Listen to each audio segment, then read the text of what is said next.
Teh pojavov naravnih nesreč, plazenje terena imamo v Zenici vsako leto kar precej.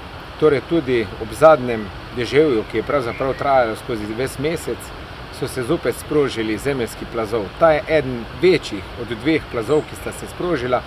Ta je pravzaprav tudi neposredno ogrožal družino, stanovanjsko hišo, glede na to, da je to pobočje zelo strmo, tudi razmočeno že po naravi.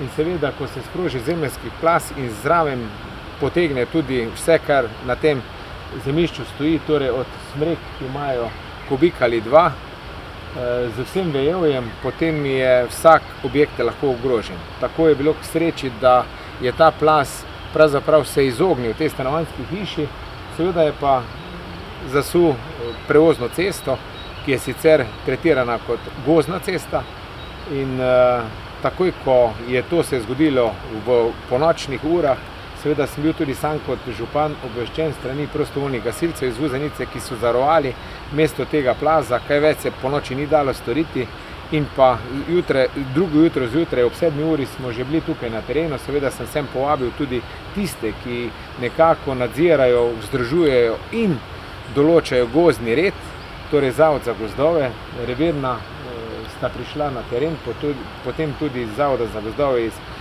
enote Slovenj Gradec, ker sem predvsem želel od njih izvedeti, kaj se da največ narediti, da lahko preprečimo dodatno drsenje, kajti samo en dan je bilo nekako lepega vremena in napovedovalo se je zopet deževje.